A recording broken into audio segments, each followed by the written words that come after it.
Meus irmãos, bom dia, a graça e a paz do Senhor Jesus, amém? Nós estamos iniciando hoje uma série, são 3 pregações que acontecerão aqui no culto das manhãs, nos cultos das manhãs, também tarde e noite. Pastor Sávio está pregando no primeiro culto, eu estarei pregando nesse culto, Pastor Sávio no culto da tarde, Daniel no culto da noite, expondo a vontade de Deus, o plano de Deus para a família. E hoje nós vamos pensar no que Deus pensa sobre a mulher, na vontade de Deus para as mulheres, já que, mesmo sendo o dia do Senhor, nós abrimos aí um parêntese para celebrar também o Dia das Mães. A gente pode pensar então nesse dia aqui, de forma bem especial, sobre a vontade de Deus para a sua vida, mulher, e nós como homens podemos aprender aquilo que é vontade de Deus também para a nossa vida, observando o texto bíblico, a partir daquilo que a palavra de Deus fala, como nós devemos então considerar a mulher e viver assim a vida comum do lar, para a glória do nome do Senhor. Para isso eu queria convidar vocês a abrirem a palavra de Deus no livro de Provérbios, capítulo 31, vou estar fazendo a leitura a partir do versículo 10 até o final do capítulo, versículo 31 no caso, Provérbios capítulo 31, a partir do versículo 10. Eu queria chamar você a acompanhar a leitura do texto com bastante atenção ao que nos diz a palavra do Senhor. Provérbios, capítulo 31, a partir do versículo 10. Nos diz assim, então, a palavra do Senhor. Mulher virtuosa, quem a achará? O seu valor muito excede o de finas joias. O coração do seu marido confia nela, e não haverá falta de ganho. Ela lhe faz bem e não mal, todos os dias da sua vida. Busca lã e linho, e de bom grado trabalha com as mãos. É como o navio mercante, de longe traz o seu pão. É ainda noite e já se levanta e dá mantimento à sua casa, e a tarefa às suas servas. Examina uma propriedade e adquire-a, planta uma vinha com as rendas do seu trabalho, cinge os lombos de força e fortalece os braços. Ela percebe que o seu ganho é bom, a sua lâmpada não se apaga de noite. Estende as mãos ao fuso, mãos que pegam na roca. Abre a mão ao aflito e ainda a estende ao necessitado. No tocante à sua casa não teme a neve, pois todos andam vestidos de lã escarlate. Faz para si cobertas, veste-se de linho fino e de púrpura. Seu marido é estimado entre os juízes, quando se assenta com os anciãos da terra. Ela faz roupas de linho fino e vende-as, e dá cintas aos mercadores. A força e a dignidade são os seus vestidos, e quanto ao dia de amanhã não tem preocupações. Fala com sabedoria, e a instrução da bondade está na sua língua. Atende ao bom andamento da sua casa e não come o pão da preguiça. Levantam-se os seus filhos e lhe chamam ditosa. Seu marido a louva, dizendo: muitas mulheres procedem virtuosamente, mas tu a todas sobrepujas. Vamos ler juntos, irmãos, o versículo 30 e o 31. Enganosa é a graça e vã a formosura, mas a mulher que teme ao Senhor, essa será louvada. Dá-lhe do fruto das suas mãos, e de público a louvarão as suas obras. Amém. Vamos orar? Deus, colocamos aqui o nosso coração, a nossa vida diante do Senhor. Reconhecemos, Pai, que muitas vezes nessa semana, não santificamos o Teu nome. Nós pecamos contra o Senhor e pedimos perdão. E pedimos, Pai, também por Tua muita graça e misericórdia, que o Senhor nos abençoe aqui nesse tempo. Assim como o Senhor já tem falado conosco, que o Senhor use a exposição da Tua palavra, Pai, para falar ao nosso coração. Que possamos estar com ouvidos atentos, com o coração aberto, aquilo que o Senhor tem a nos falar. Que o Senhor assim nos abençoe, no nome de Jesus. Amém. Meus irmãos, vivemos um tempo de muita confusão. Vivemos um tempo onde os valores são confusos e, acima de tudo, o caráter, aquilo que nós somos na essência, é algo muito confuso também. Nós vivemos num tempo onde há uma desconstrução muito grande do significado do que é ser homem e há uma construção muito errada do significado do que é ser mulher. A gente não volta tanto os olhos para a palavra, mas somos bombardeados continuamente pela sociedade, pelos meios de comunicação, sejam mídias digitais, seja por meio da TV, seja por meio daquilo que ouvimos também. Somos bombardeados por filosofias que elas não têm a palavra de Deus como sendo a sua base, como sendo o seu esteio, como sendo a sua sustentação. Elas têm muito mais as inclinações do coração, e a gente sabe que, segundo a palavra de Deus, o coração do homem é corrupto, é desesperadamente corrupto, o coração do homem é egoísta, é hedonista, e o que pode então fluir desse coração? A gente vê então essas desconstruções e essas construções.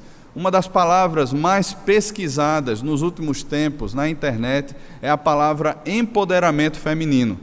E os irmãos devem estar conscientes disso. A gente olha não apenas para as estruturas dos desenhos infantis, mas para toda a construção que é feita na sociedade. A mulher ela é colocada como sendo o centro, é colocada como sendo aquela que tem um potencial maior, aquela que discerne melhor, aquela que consegue conduzir de forma mais acertada por conta da sua sensibilidade, mas acima de tudo por conta da sua força e da visão que está dentro do seu coração.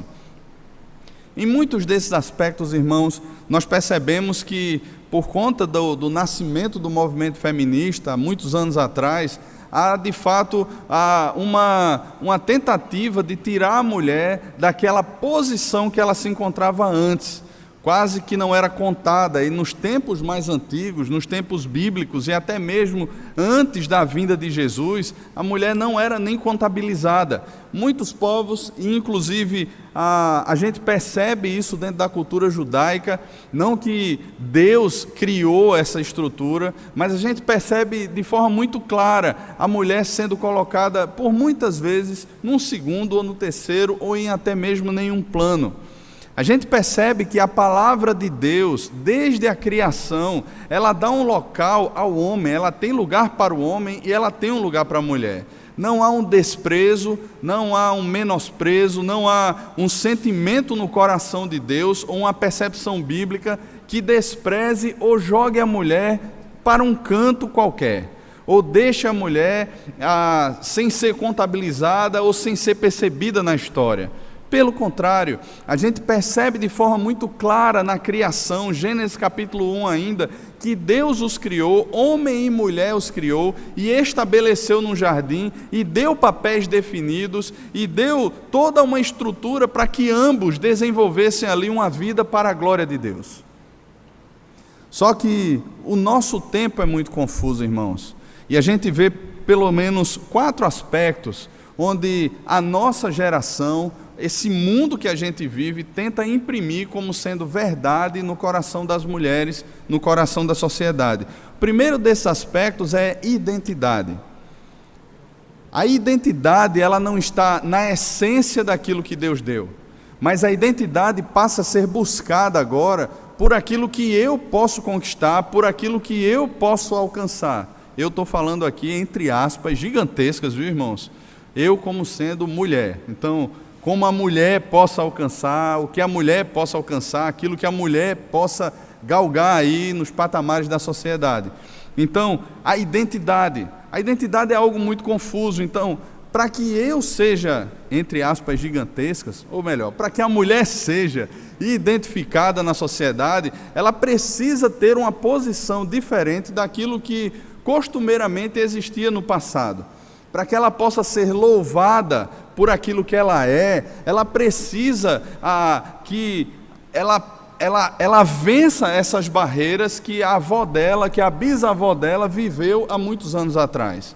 As barreiras de ser uma dona de casa, as barreiras de ter uma limitação social, uma limitação até mesmo geográfica, porque ela tinha que ficar naquele lugar, ela não poderia sair, o marido era aquele que saía, o marido era aquele que viajava, e as férias muitas vezes eram os momentos, ou era o momento onde a mulher poderia sair, onde a mulher poderia ter alguma coisa diferenciada. Então, a identidade, ela passa a ser colocada para a mulher como aquilo que ela pode alcançar. Tipo assim, você é o quê? Não, eu sou formada nisso. Ah, então, parabéns, que joia, você é isso. Os títulos passam a definir a alma feminina. Há esse anseio por ser identificada. Mas há um segundo aspecto, o louvor que as pessoas passam a dar à mulher por aquilo que ela conquistou. Quem é você no mundo? Ah, eu sou isso. Olha, parabéns. Você não é aquela que depende de um homem. Você não é aquela que é vencida pelo machismo ou pelas imposições sociais antigas, antiquadas. Você rompeu, você extrapolou essas barreiras. Você é vencedora. Parabéns. O mundo passa a louvar mulheres que conseguem alcançar posições cada vez maiores. Mas há um outro aspecto. A vida de piedade dessas mulheres, ou a vida comum do lar dessas mulheres, também ela é definida por momentos onde são considerados momentos que sejam muito bem estabelecidos. Eu não tenho muito tempo, mas o tempo que eu tenho é um tempo de qualidade com os meus filhos. Eu não tenho muito tempo, mas o tempo que eu tenho é de qualidade com o meu marido. E quantidade de tempo e a vivência comum passa a ser excluída. A vida piedosa da mulher, aquilo que a palavra de Deus aponta como sendo um reflexo da piedade e do andar com Deus da mulher, é deixado para trás, porque essa vida comum que eu tenho agora, a minha piedade, na verdade, ela se resume a alguns pontos, onde eu posso estar com os meus filhos, onde eu posso estar com o meu marido e ter ali uma qualidade de tempo. Essa é a visão social comum. Sexta-feira nós tivemos aqui o Revolution, e Roberto, o presbítero Roberto, foi quem falou. Antes dele falar, aconteceu ali uma peça, e foi bem interessante aquela peça, porque para mim ela traduz muito bem como é vivenciada hoje a vida no lar.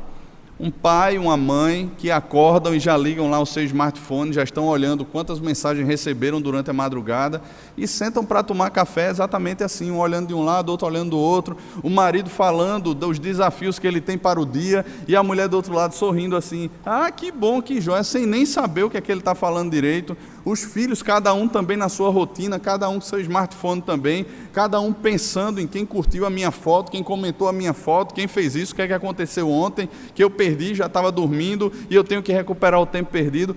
Cada um no seu mundo virtual. E de alguma forma eles creem que aquilo ali é um relacionamento saudável. Eles olham para aquela vida que eles têm e eles percebem que ali eles estão vivendo muito bem. Só que não estão, irmãos. É uma vida completamente superficial. É uma vida onde não há relacionamento. E o pouco tempo que tem, ou o tempo que se tem, se tenta comprar a atenção dos filhos, se tenta comprar a atenção do marido, se tenta comprar a atenção da família de alguma forma, dizendo assim, olha, eu fiz alguma coisa especial hoje. Mas não tem uma caminhada ou um percurso onde a família é abençoada. Talvez mulher, você hoje aqui nessa manhã diga assim, rapaz, Dia das Mães eu tenho que escutar tudo isso. Eu tenho que escutar um negócio desse, rapaz, é meio difícil. Eu vou sair para almoçar daqui a pouco e a comida parece que vai ser um pouco indigesta. Mas não se preocupe não, por ser uma série, semana que vem é a vez dos homens. Então eles também vão ouvir, nós também vamos ouvir. Depois tem os filhos também. E qual é a vontade de Deus para isso? O outro aspecto, irmãos, que eu penso, sendo aí o quarto aspecto da pregação do mundo sobre essa estrutura feminina, é a questão de propósito. Qual é o propósito final da existência da mulher? Qual é a razão dela existir? Essa é uma pergunta que, de repente, a gente deve fazer até diante de Deus. Nós, como maridos, olhando para a nossa esposa, e as esposas e as mulheres que estão aqui, aquelas que ainda não são casadas e que intentam um casamento, devem olhar também diante de Deus e dizer assim, Deus, qual é o propósito da minha existência? Será que é aquilo que é pregado aí fora? Será que é aquilo que está na mídia? Será que é aquilo que está como discurso da sociedade? Bom, eu queria chamar você para a gente observar esse texto aqui de Provérbios. O livro de Provérbios é um livro bem interessante, irmãos. É um livro de ordem, é um livro de organização, é um livro de sabedoria. Ele é considerado como um livro onde a ordem das coisas, as coisas ordinárias, elas acontecem por aquilo que nós fazemos e recebemos como resultado o bem. Ele não deve ser enxergado apenas à luz dele, ele deve ser enxergado no todo da Escritura. Por exemplo, Provérbios, a gente vai encontrar conselhos que o sábio, tanto Salomão quanto outros escritores que fazem parte do livro de Provérbios, eles trazem conselhos muito preciosos e trazem o resultado desses conselhos. É como se fosse a parábola da semeadura e da colheita. Aquilo que o homem planta, ele vai colher. Entretanto, se a gente olha só Provérbios e esquece, por exemplo, o livro de Jó, a gente vai ter uma teologia deficiente, porque no livro de Jó, nós encontramos ali, por exemplo, um homem íntegro, temente a Deus e que se desviava do mal, e que o resultado dessa caminhada que ele tinha com Deus não foi um resultado muito favorável. Jó padeceu de doenças, Jó padeceu da morte dos seus filhos, de seus empregados, perdeu os seus bens. Tinha uma mulher que reclamava direto diante dele: olha, amaldiçoa Deus e morre logo. E a gente vê ao final da vida de Jó uma reviravolta. Então, não é simplesmente observar Provérbios e dizer assim: olha, eu vou fazer isso como resultado disso. A gente tem que observá-lo pelo todo da Escritura. Mas é um livro de conselhos, é um livro de sabedoria, é um livro de ordem. E nós devemos percebê-lo, irmãos, como um caminho de Deus mesmo para a nossa vida. É certo que, como eu já falei, nem sempre as coisas resultarão naquilo que muitas vezes a gente vai fazer tendo expectativa. Deus, ele tem um propósito maior acima disso. Mas é palavra de Deus e deve ser observado. Esse provérbio aqui, ou o capítulo 31, ele foi escrito por um homem chamado Lemuel, rei de Massá.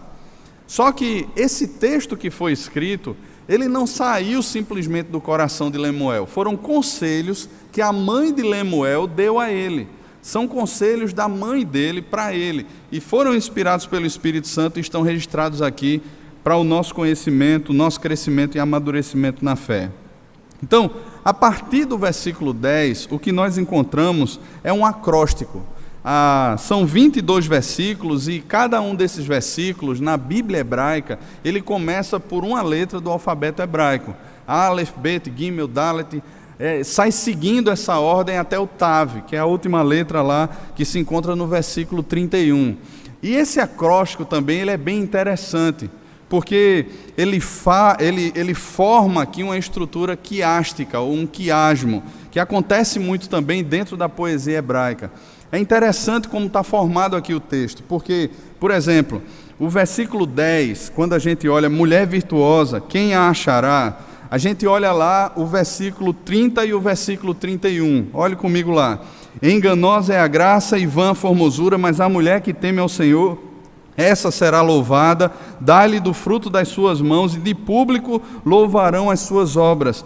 Ele diz aqui que o seu valor muito excede ao de finas joias, e é isso que ele está dizendo nos versículos 30 e no versículo 31. Quando a gente olha, por exemplo, o versículo 11 e o versículo 12, o coração do seu marido confia nela, e não haverá falta de ganho, ela lhe faz bem e não mal, todos os dias da sua vida. E a gente percebe o versículo 28 e o versículo 29. Levantam-se seus filhos e lhe chamam bendita, ditosa. Seu marido a louva, dizendo: muitas mulheres procedem virtuosamente, mas tu a todas sobrepujas. Versículo 13 ao versículo 19, vai falar outra estrutura. No versículo 27, ele traz como se fosse toda essa estrutura trazida em resumo, a mesma verdade que foi falada no versículo 13 ao versículo 19. O versículo 20, ele traz uma outra estrutura, abre a mão ao aflito e ainda a estende ao necessitado. E quando a gente olha, por exemplo, o versículo 26, fala com sabedoria e a instrução da bondade está na sua língua. Então isso é um quiasmo, é como se a gente pudesse fazer um X e nesse X a gente vai traçando A, B, C, D, E, F. E no outro lado a gente começasse a colocar A1, B1, D1, C1, D1 e dentro dessa estrutura há um ponto central, aonde o X ele se toca e ali a gente descobre o ponto central ou o grande alvo desse texto aqui que a gente descobriu. A gente vai perceber isso. E o ponto final, o ponto mais alto do texto, o ponto em que a gente percebe o cruzamento desse X, ou o ponto central desse quiasmo, é o versículo 23. Olhe comigo o versículo 23, o que ele diz. Seu marido é estimado entre os juízes quando se assenta com os anciãos da terra. E aí de repente você, mulher, olha agora e diz assim, como assim? Um texto que fala sobre mulher virtuosa, como o propósito maior de todo esse texto é a glória do marido, é a exaltação do marido. Que história é essa? Precisamos então, irmãos, fazer aqui uma breve teologia bíblica, para a gente entender um pouco sobre isso. Por exemplo, quando Deus criou todas as coisas, Deus estabeleceu o homem e a mulher no jardim. Depois desse evento, antes da queda, acontece algo muito importante dentro da ordem da criação, e é o casamento. Deus, ele cria a mulher por causa do homem. A gente encontra isso no texto que Paulo escreveu na primeira carta aos Coríntios. A gente percebe Paulo dizendo ali que não foi o homem criado por causa da mulher, mas a mulher foi criada por causa do homem. E a mulher tem um propósito nisso. Deus, ele dotou o homem, ele capacitou o homem, deu ao homem uma missão. E a missão da mulher, ela está atrelada a essa missão do homem. Esse é o significado da palavra submissão. As mulheres, elas têm uma missão atrelada à missão do homem. E quando a gente vai percebendo o desenrolar na estrutura bíblica, se há um evento chamado casamento no início, o que é que a gente percebe como o último grande evento apontado lá em Apocalipse? Casamento também. A gente percebe ali o casamento da igreja, a noiva, com o seu noivo, que é Cristo. E dentro dessa estrutura, Paulo vai falar aos Efésios, no capítulo 5, que este é um grande mistério. E ele está falando ali dos papéis do homem, e do papel do homem e do papel da mulher. E ele vai dizer que esse grande mistério se refere a Cristo e à igreja. Logo, irmãos, assim como o alvo e o propósito da igreja é glorificar a Cristo, o alvo e o propósito da mulher dentro dessa mesma relação é exaltar o marido. É interessante essa estrutura. E ela não promove uma glória soberba ao coração do homem, nem deve promover isso. Mas deve revelar para mim e para você aquilo que foi propósito de Deus na criação e que será propósito de Deus, ou que é propósito de Deus, na glorificação também. Então, dentro dessa estrutura, a mulher, dentro da relação do casamento, e é assim que Paulo coloca, é um tipo de igreja. Assim como o marido, dentro da estrutura do casamento, é um tipo de Cristo. Ele é chamado, e a gente vai ver isso semana que vem, a amar a esposa como Cristo amou a igreja. Mas a mulher, ela é chamada a ter essa missão, ou a ser submissa, ou a caminhar com o seu marido, como a igreja caminha com o Senhor Jesus. E o nosso propósito final como igreja qual é? É a glória de Cristo. Igrejas que se promovem a si mesmas, elas não glorificam a Cristo. Elas glorificam a denominação, elas glorificam o seu nome, elas apresentam ao mundo uma perspectiva redentiva nelas e não em Cristo. Da mesma forma, mulheres que buscam a glorificação, a exaltação, a afirmação da sua identidade naquilo que o mundo diz, ou no louvor dos homens, elas estão desviadas do seu propósito original. E aí a gente precisa voltar os olhos à palavra de Deus e com muita humildade e submissão à voz da palavra de Deus, ao Espírito de Deus, dizer assim: Senhor, vê se há em mim algum caminho mau e guia-me no caminho eterno.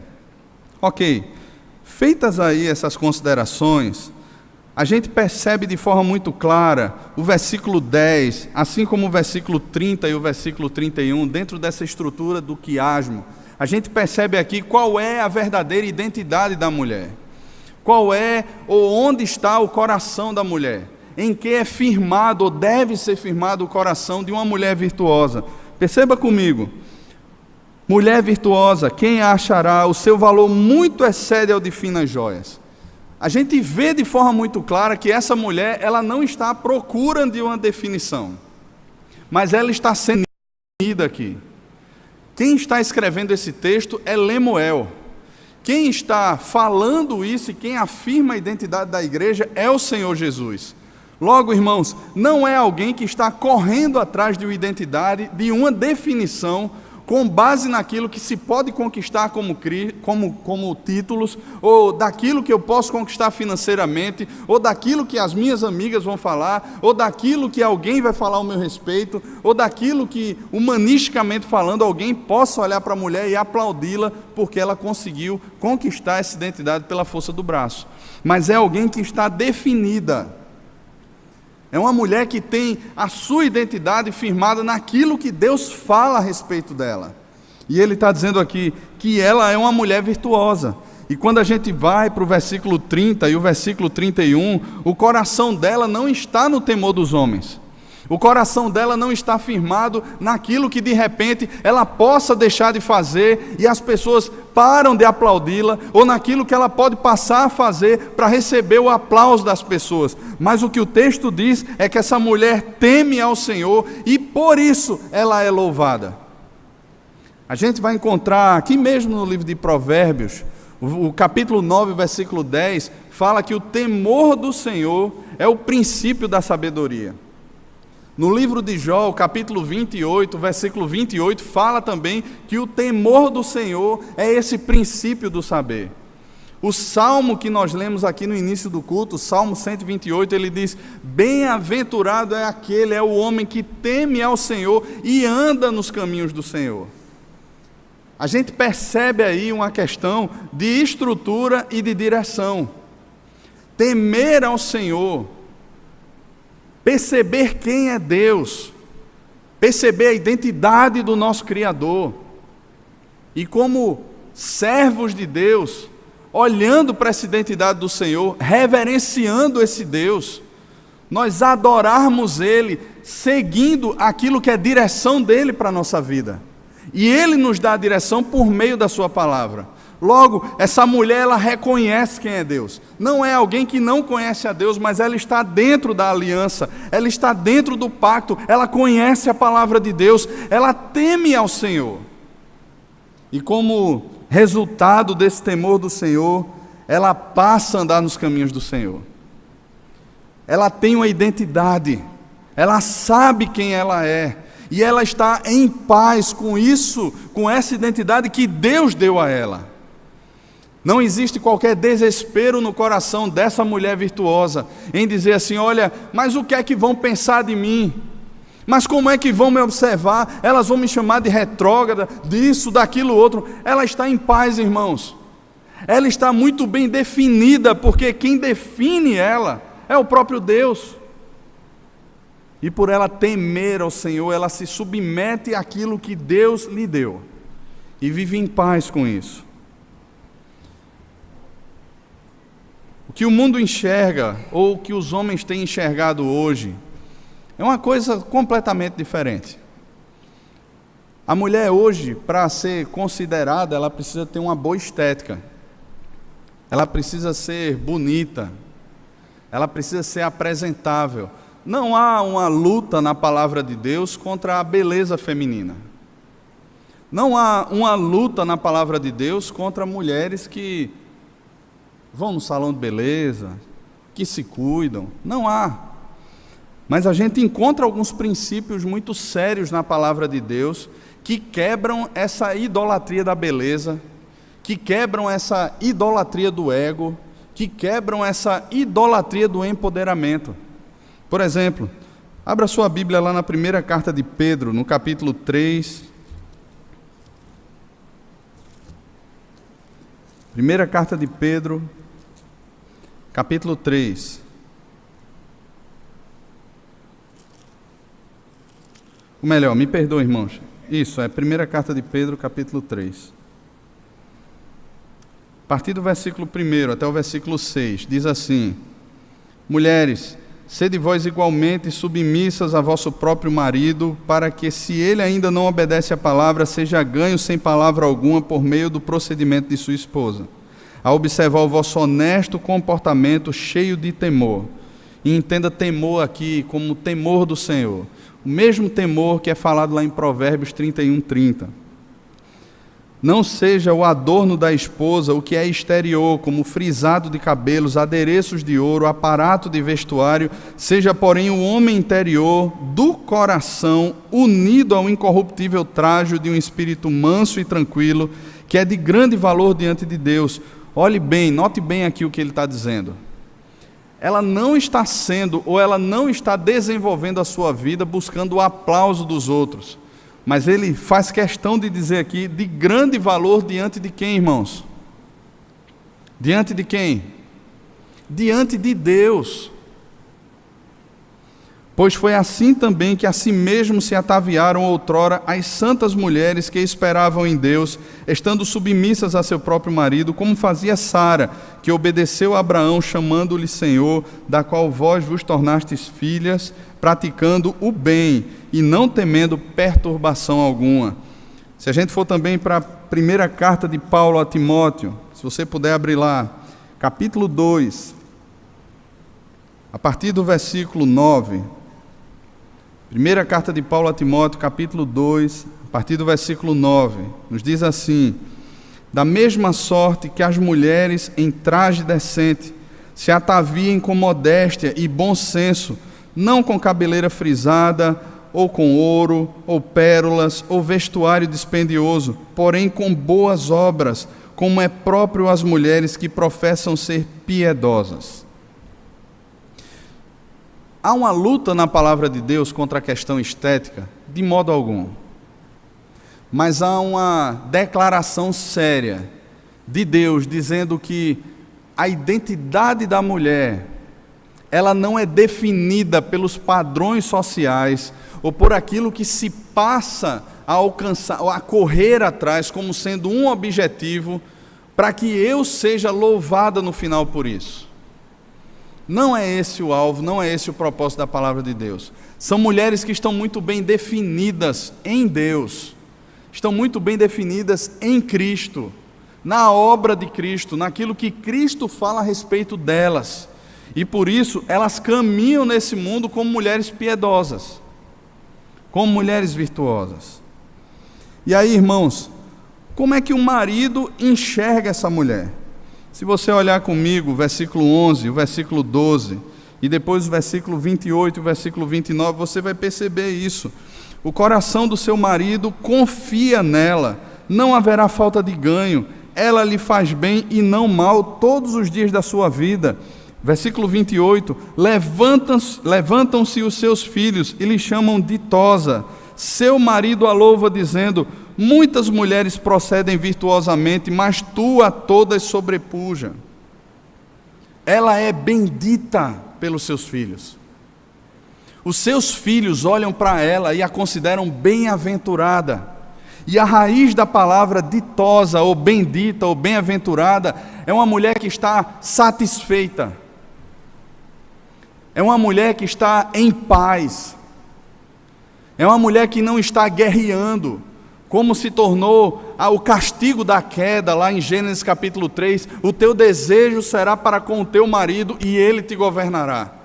Não é alguém que está brigando pela excelência ou pela liderança, mas é alguém que tem o seu papel desenvolvido e os seus filhos dentro dessa estrutura olham para ela e dizem assim: mãe, você é bem-aventurada,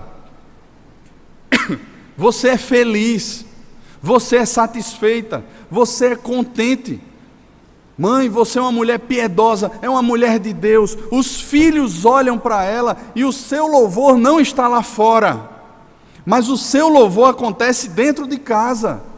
O seu marido olha para ela e diz assim: olha, existem muitas mulheres que procedem virtuosamente, mas meu amor, você a todas sobrepuja.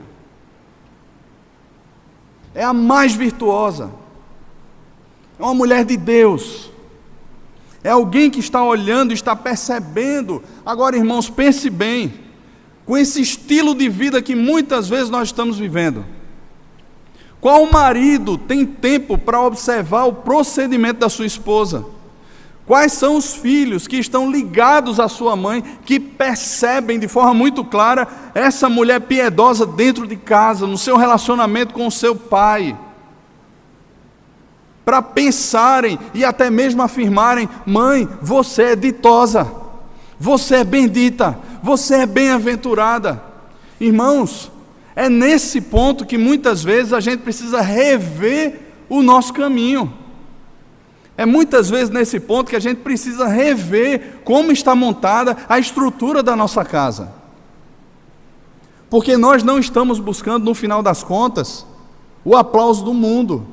É como se a igreja, trazendo essa questão para a igreja, é como se a igreja nesse momento não estivesse buscando a palavra de Cristo ou agradar ao Senhor Jesus, mas passasse a viver agora uma perspectiva humanista. Não, eu tenho que agradar as pessoas. E aí, se as pessoas gostam de um ringue de luta livre para atraí-las para o culto, eu vou colocar um ringue de MMA no meio da igreja.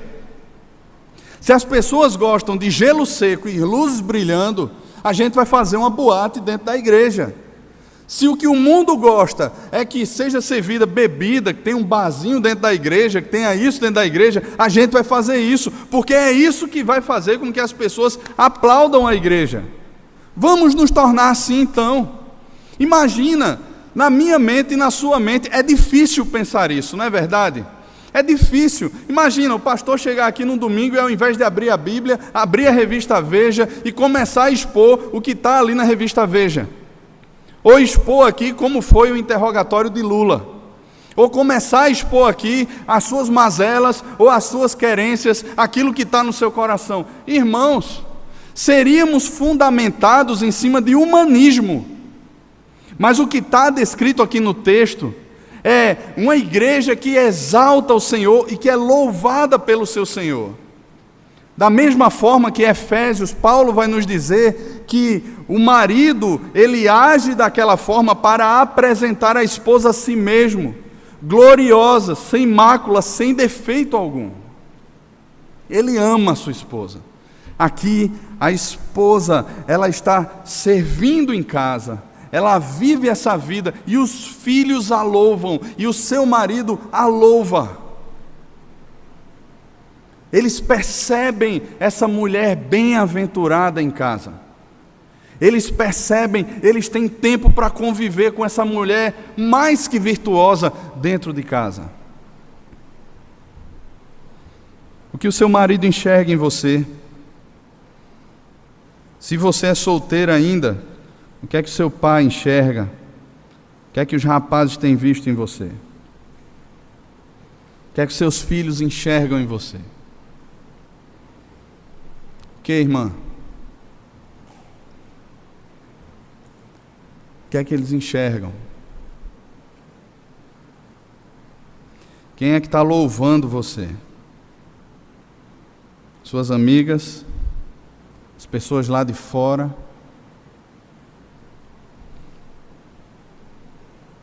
De onde vem esse louvor? Mas há um terceiro aspecto aqui que eu queria ver ainda com você. A partir do versículo 13 até o versículo 22, assim como do versículo 24 até o versículo 29, a gente percebe aqui de forma muito clara a vida dessa mulher. Ela não é uma mulher ensimesmada, mas é uma mulher que serve. Ela busca lã e linho e de bom grado trabalha com as mãos. É como um navio mercante, de longe traz o seu pão. É ainda à noite, já se levanta e dá mantimento à sua casa e tarefas às suas servas. Examina uma propriedade, adquire, planta uma vinha com as rendas do seu trabalho, cinge os lombos de força e fortalece os braços. Ela percebe que o seu ganho é bom, a sua lâmpada não se apaga de noite, estende a mão ao fuso, mãos que pegam na roca, abre a mão ao aflito, ainda estende ao necessitado. No tocante à sua casa, não teme a neve, pois todos andam vestidos de lã escarlate, faz para si cobertas, veste-se de linho fino e de púrpura. Versículo 24, ela faz roupas de linho fino e vende-as, dá cintas aos mercadores, a força e a dignidade são os seus vestidos, e quanto ao dia de amanhã não tem preocupações, fala com sabedoria, e a instrução da bondade está na sua língua, atende ao bom andamento da sua casa, e não come o pão da preguiça. A gente percebe de forma muito clara a vida de piedade dessa mulher, Ela não é uma vida de piedade que se fecha dentro de um quarto, porque a gente vive nos nossos dias uma espiritualidade assim. Pessoas que correm atrás de tudo que é pregação, de tudo que é igreja. Mulheres que são excelentes mulheres de oração dentro das igrejas, mas que falham. Essa piedade não consegue ser traduzida nas práticas comuns do dia a dia. Essa piedade, ela não consegue ser traduzida no relacionamento com seus filhos, ela não consegue ser traduzida no relacionamento com seu marido, ela não consegue ser traduzida no seu relacionamento com os de fora. Ela consegue acudir até as pessoas que estão fora, que são necessitadas.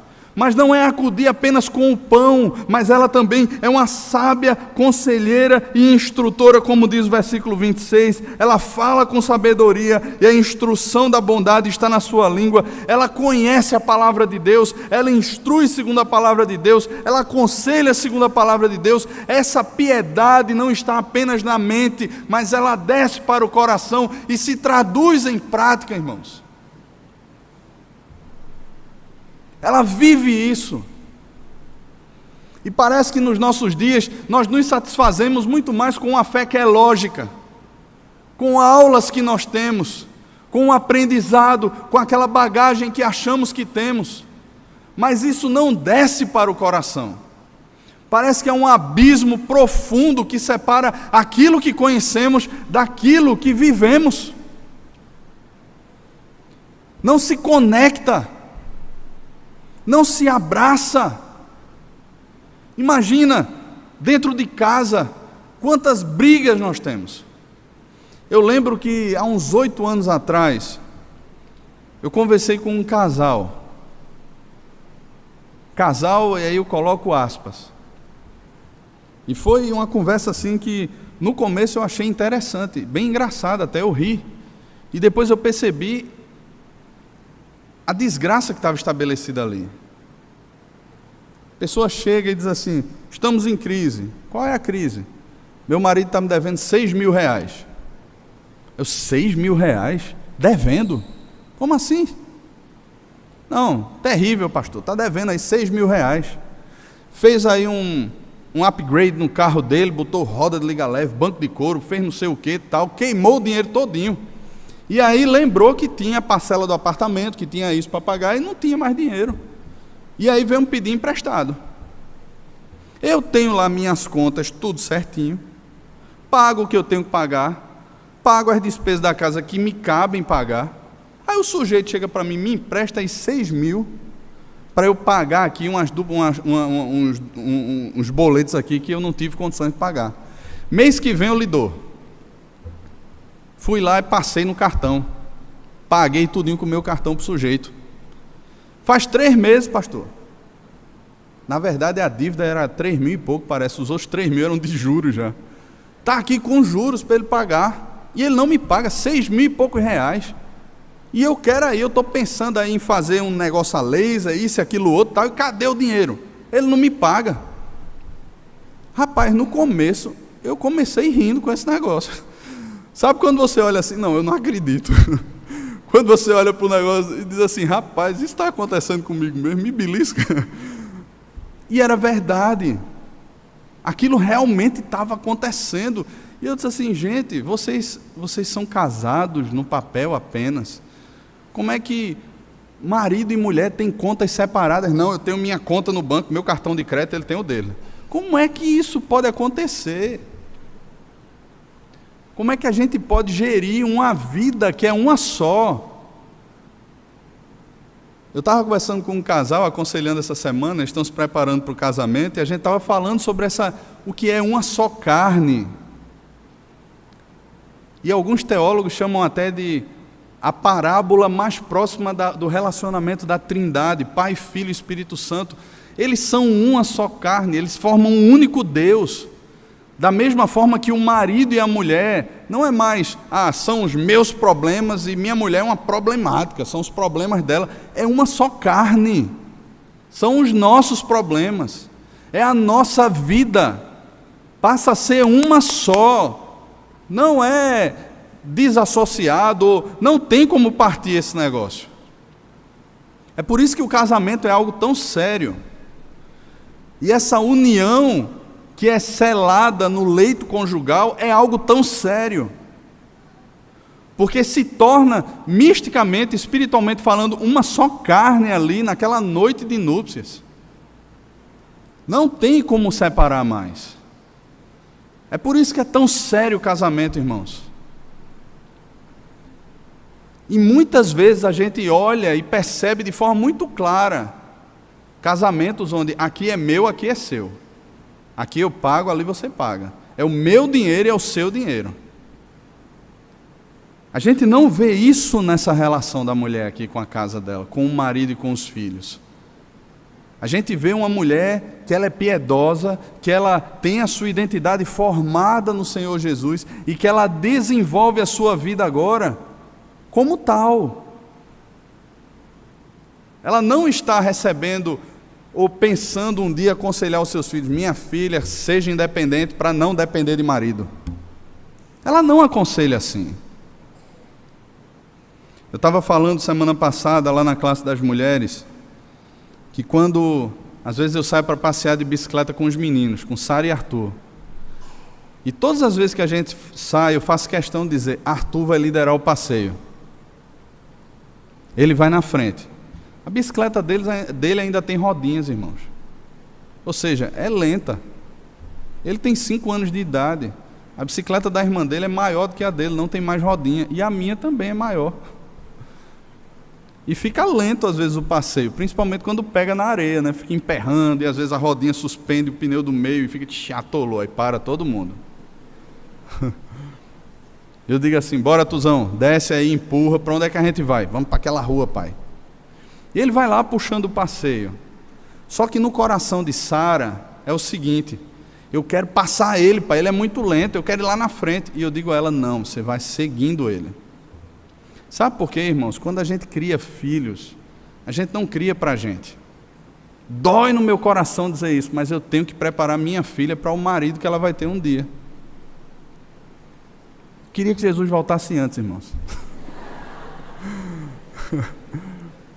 Mas eu tenho que preparar ela para isso. Ela tem que nutrir no coração dela o princípio de quem um dia vai puxar a fileirinha lá das bicicletas da casa dela é o marido dela. E se ele for um banana, ela tem que esperar o banana puxar. E de alguma forma ajudá-lo a puxar. Mas não cabe a ela puxar. Não cabe a ela tentar dividir. Aquilo que Deus uniu, não separe o homem. E não tem a ver apenas com a carta de divórcio final, mas tem a ver com a vida hoje dentro de casa, onde o papel não foi assinado, mas já se vive assim. Essa mulher aqui, ela é louvada por uma piedade que está sendo expressa no dia a dia. É uma mulher que trabalha, é uma mulher que está lá fazendo as coisas, é uma mulher que cuida, ninguém passa frio na sua casa, ela cuida da casa, ela cuida do marido, ela pensa nos filhos, ela aconselha. É uma mulher que serve e demonstra a sua piedade por esse serviço. O seu procedimento reflete aquilo que ela crê. Ela cuida dos necessitados, ela é louvada pelos filhos, pelo marido, porque ela teme ao Senhor. Minhas irmãs nessa manhã aqui, meus irmãos nessa manhã aqui, nós somos chamados a perceber que quem define a identidade da mulher é o Senhor. Quem define os papéis é o Senhor. O louvor da mulher, assim como o louvor da igreja, vem dos lábios do Senhor. Assim como o marido e os filhos passam a louvá-la como um referencial, como um exemplo, e ela deixa um legado para os seus filhos. Irmãos, hoje nós enfrentamos muitos problemas de meninos que não sabem ser meninos, e boa parte deles eles têm dentro de casa um referencial feminino muito mais forte que um referencial masculino. A gente vai pegar pesado nisso aqui semana que vem. Entretanto, a mulher, quando percebe a debilidade do marido, ela auxilia o marido, ela potencializa o marido a desenvolver a sua missão, mas ela não assume a missão do marido. Quando ela assume a missão do marido, ela tenta puxar. O legado que ela está deixando para a sua filha é esse. E o legado que ela está deixando para o seu filho é: meu filho, quem manda no final é a mulher, quem faz, quem puxa é a mulher. E ele não vai aprender a ser homem de verdade assim. Imagine então depois como é que ele vai desenvolver o casamento dele e como serão os netos. É uma estrutura que se torna disfuncional. E o propósito de tudo isso, irmãos, é para que Deus seja louvado. É para que Jesus seja engrandecido. O propósito final da igreja é exaltar Cristo. Assim como o propósito da mulher dentro dessa estrutura do casamento.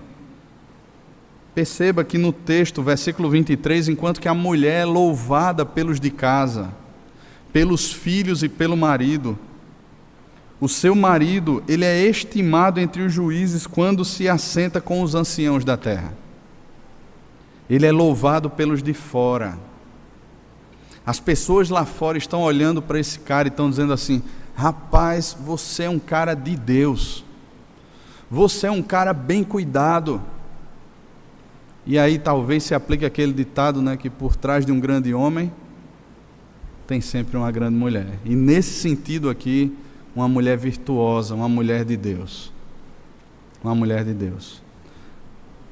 Minhas irmãs, que Deus as abençoe.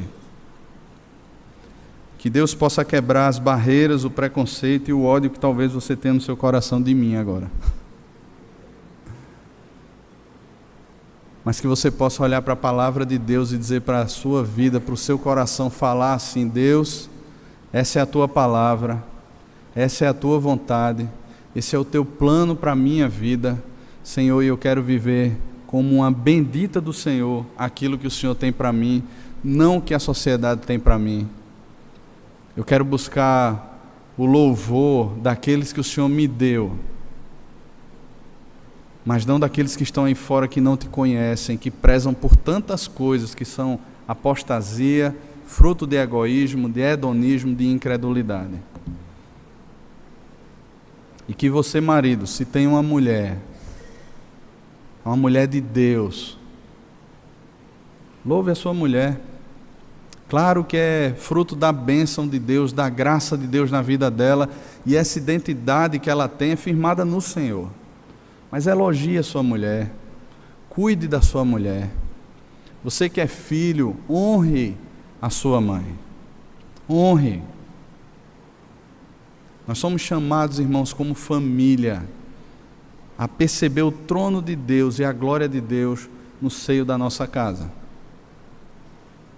E pela palavra somos chamados a olhar para Ele, a perceber nele como Ele cuida dessas estruturas, como Ele cuida de cada detalhe, para que a gente viva bem e desfrute a paz que excede todo entendimento, dentro da nossa casa, na igreja, no mundo e finalmente na glória. Amém, irmãos? Vamos orar? Senhor, colocamos aqui o nosso coração, a nossa vida diante do Senhor. Louvamos a Deus, louvamos o Teu nome pelas mulheres que o Senhor tem colocado na nossa vida, Pai. Tanto aquelas que são filhas, aquelas que são mães.